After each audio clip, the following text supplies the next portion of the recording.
ఉన్న బంగారాన్ని విడిపించి ఆ రోజు ఆన్లైన్ రేటుకే మేము కొంటాం. Sharma gold company.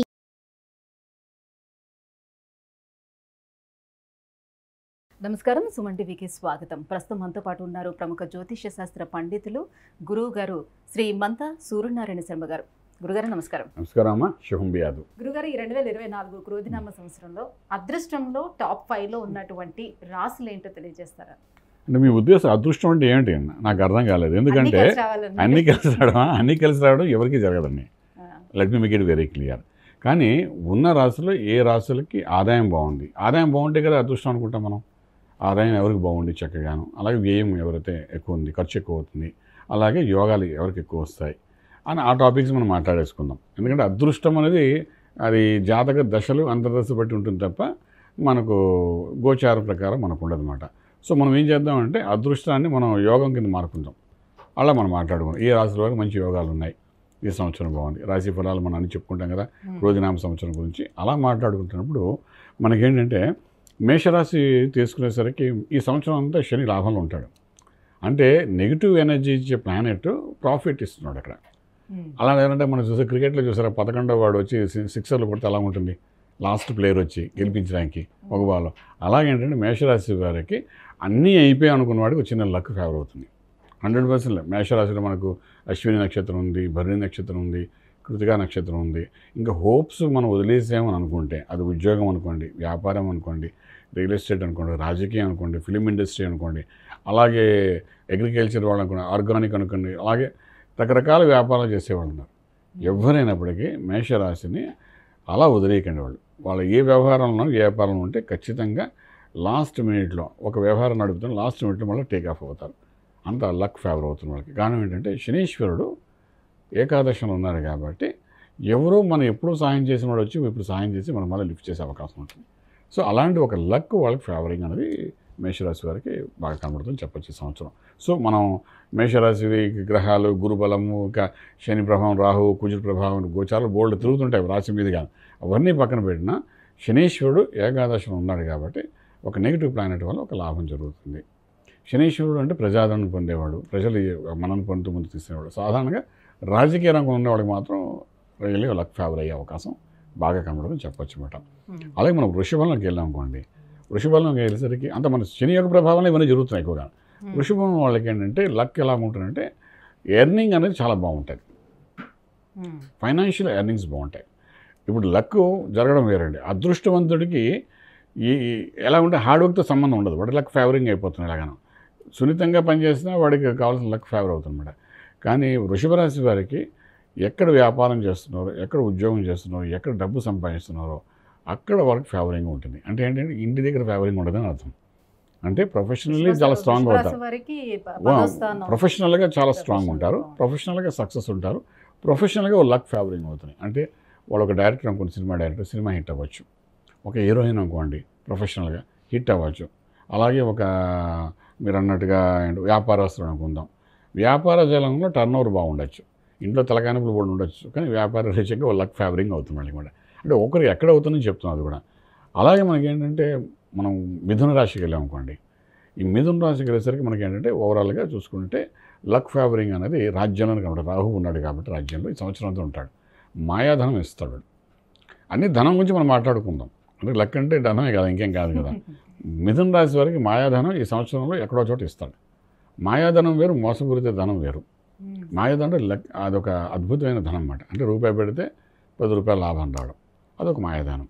సో అలాగా చేస్తారు కాబట్టి అలాగ వ్యాపారం చేసుకునే వాళ్ళు ప్లానింగ్స్ చేసుకోవచ్చు. డెఫినెట్గా ఈ సంవత్సరం మొత్తం మీద ఎక్కడో చోట అటువంటి ఇచ్చి మంచి టాప్ లెవెల్ తీసుకుంటారంట. అలాగే కర్కాటక వాళ్ళు తీసుకున్నాం అనుకోండి, కర్కాటక రాశి వాళ్ళకి లక్ అనేది కొంచెం తక్కువ ఉందని చెప్పచ్చు. కారణం ఏంటంటే లక్ అనేది న్యూట్రల్గా ఉంటుంది, ఇంకా బిలో న్యూట్రల్గా అంటే బిలో యావరేజ్ కింద కూడా ఉంటుందన్నమాట. లక్ ఫేవరబుల్ అని చెప్పడానికి ఏం ఛాన్స్ లేదు. ఎందుకంటే అష్టమశని చాలా ఏడిపిస్తారు ఈ సంవత్సరం అంతా. ఈ అష్టమశని ఏడిపిస్తున్నప్పుడు ఏంటంటే లక్ మాట దేవుడు ఎరువు, అసలు ఉన్న సిస్టమ్ని ప్రాపర్గా నిలబెట్టుకోవడమే చాలా కష్టంగా ఉంటుంది వాళ్ళకి, కర్కాటకం వాళ్ళకి. అలాగే సింహం వాళ్ళకి వెళ్ళాం అనుకోండి, అంటే అన్ని రాశుల వాళ్ళకి చెప్తున్నాం. మీరు అన్నారు 5 టాప్ అన్నారు, కానీ late everybody knows what exactly goes for మనం. సో ఈ సింహం తీసుకున్నాం అనుకోండి, ఈ సింహం వాళ్ళకి ఏమవుతుందంటే ఆల్మోస్ట్ అవుట్ ఆఫ్ వే ప్రొఫెషనల్గా చాలా స్ట్రాంగ్ అయిపోతారు, కొత్త వ్యాపారం పెడితే అందులో మంచి సక్సెస్ఫుల్ కనబడుతుంది. అలాగే మీడియేషన్లో సక్సెస్ఫుల్ అవుతారు. అండ్ రియల్ ఎస్టేటు తర్వాత మీరు అన్నట్టుగా ఇన్ఫ్రాస్ట్రక్చర్ వాటిలోని వాళ్ళకి అనుకున్న కంటే మంచి లాభాలు వస్తాయి. రూపాయి గంటలు లక్షల్లో బెనిఫిట్స్ వస్తాయి. టర్న్ ఓవర్ చాలా బాగుంటుంది. ఫైనాన్షియల్లీ చాలా స్ట్రాంగ్ అవుతూ లక్ ఫేవరింగ్ జరుగుతున్నమాట వాళ్ళకి. అలాగే మనకు కన్యా రాశి వాళ్ళు తీసుకుందాం అనుకోండి, వీళ్ళకి ఏంటంటే ఎప్పటి నుండో ఆగిన పెండింగ్స్ అన్నీ కంప్లీట్ అవుతుంటాయి వాళ్ళకి ఈ సంవత్సరం. ఫర్ ఎగ్జాంపుల్ ఒక లవ్ మ్యారేజ్ అనుకున్నారు, అందుకు దాని గురించి చాలామంది ఇంట్రెస్ట్ చూపిస్తారని అడుగుతున్నారు. ఇంట్లో చెప్పగా వీళ్ళిద్దరు డేటింగ్ అప్పుడే 2-3 సంవత్సరాలు చేస్తున్నారు అనుకుందాం, అది సంవత్సరం వాళ్ళకి కంప్లీట్ అయిపోతుంది. అది వాళ్ళకి మహాభాగ్యం, అది లక్ అనుకుంటారు వాళ్ళు, పెళ్లి కాని వాళ్ళైతే. అలాగే వ్యాపారస్తులు తీసుకోండి, వాళ్ళు కొత్త వ్యాపారం పెట్టాలి అన్నదానికి సపోర్టింగ్గా అదే టైంలో బ్యాంక్ లోన్స్ ఇవ్వడం, అలా ఇల్లు దొరకని వాళ్ళు ఇల్లు కొనుక్కోవాలనుకున్న వాళ్ళకి ఇల్లు దొరికితే అది లక్ ఫేవరింగ్ అనుకుంటారు. ఇలా వాళ్ళకి ఆల్మోస్ట్ కన్యా రాశి వారికి 90% లక్ ఫేవరింగ్ ఉంటుంది. మీరు అడిగారు కదా టాప్లో ఎవరున్నారని, మన కన్యా రాశి మనం చెప్పచ్చు, టాప్లోకి చెప్పచ్చు. ఇంక తులారాశి వారికి ఏంటంటే బిలో యావరేజ్గా వెళ్తుంది లక్. ఆర్థిక బలం పెరగచ్చు కానీ బిలో, వాళ్ళకంటే వాళ్ళ పిల్లలకి మంచి ఫలితాలు ఇస్తాయి తులారాశి వాళ్ళకి. ఫర్ ఎగ్జాంపుల్ ఒక 40-45 ఇయర్స్ వాళ్ళు ఉంటే తులారాశి వాళ్ళ పిల్లలు ఉంటారు కదా, 5th హౌస్ చాలా స్ట్రాంగ్ ఉంది మరి వాళ్ళకి. పిల్లల ద్వారా కొంత లక్ ఫేవర్ అవడము, పిల్లల ద్వారా కొంచెం బెనిఫిట్స్ రావడము, ఇండైరెక్ట్ బెనిఫిట్స్ ఎక్కువ ఉంటాయి తప్ప డైరెక్ట్గా తులారాశి వారికి బెనిఫిట్స్ ఏమీ మనకు అనిపించదు. అలా వృశ్చికానికి సెకండ్ హైయెస్ట్ లక్ ఫేవరింగ్ అంటే వృశ్చిక రాశి వారికి.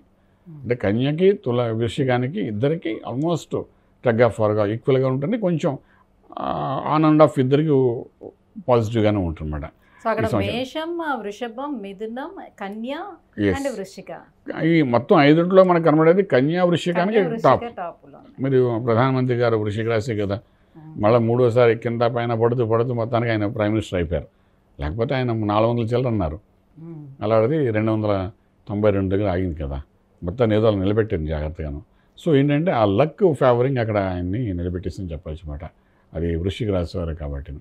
ఇక ధనురు రాశి వారికి అంటే న్యూట్రల్, ఆల్మోస్ట్ న్యూట్రల్. మన పెద్ద పాజిటివ్గా చెప్పడానికి ఏం లేదు, సోగా కథ నడుస్తుంది అంతే. సో ఇంకా మకర రాశి వారు తీసుకున్నాకోండి 100% మనం ప్రాఫిట్గా వెళ్తాడు ఆయన లక్ ఫేవరింగ్ పని.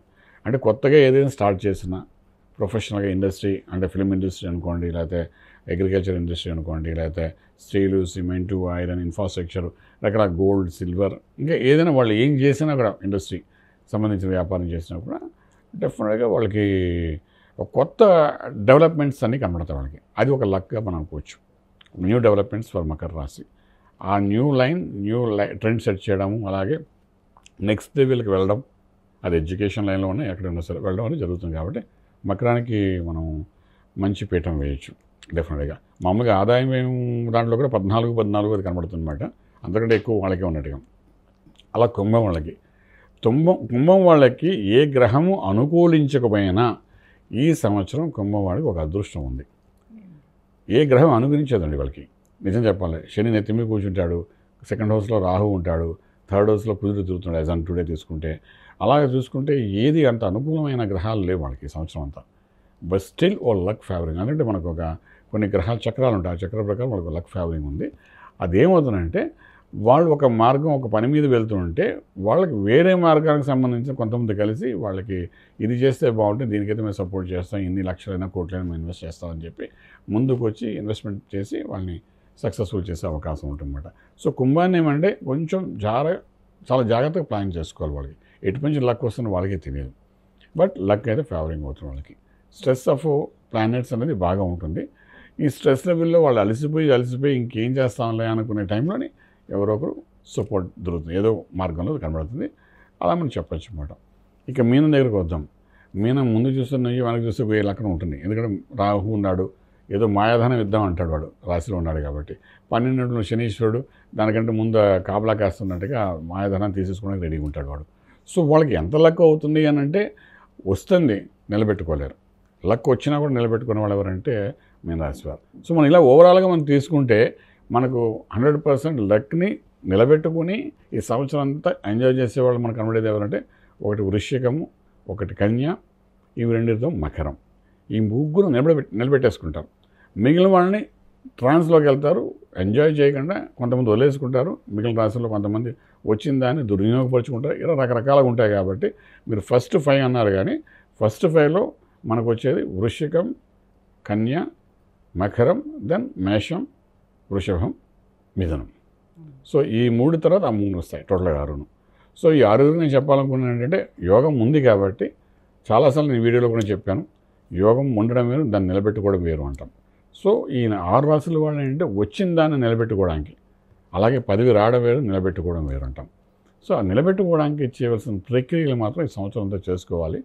ఒకవేళ చేసుకోగలిగితే వీళ్ళందరికీ గురుబలం వల్ల ఈ లక్ వస్తుంది. కాబట్టి ఈ సంవత్సరం 13 సంవత్సరాల తర్వాత వాళ్ళకి లక్ ఫేవర్ అవుతుంది, 11 సంవత్సరాల తర్వాత అవుతుంది. కాబట్టి నిలబెట్టుకోవడానికి చేయవలసిన ప్రక్రియల మార్గంగా మంత్ర సాధన అనుకోండి, ఏ రకంగా మంత్రం ఇచ్చారు, ఇవన్నీ కూడా మనం చెప్పచ్చు వాళ్ళకి. అలా చేసుకుంటూ వెళ్తే డెఫినెట్ లైఫ్ సెటిల్మెంట్స్ అయిపోతుంది చెప్పడానికి అవకాశం ఉంది. గురుగారు, మొత్తానికి 2024 సంవత్సరంలో నేను టాప్ 5 అడిగాను, బట్ టాప్ 6 ఎస్, టాప్ 6 ఎవరికి లక్ ఫేవర్ చేస్తుంది అనే విషయం తెలియజేసినందుకు ధన్యవాదాలు. శుభం బియాదు.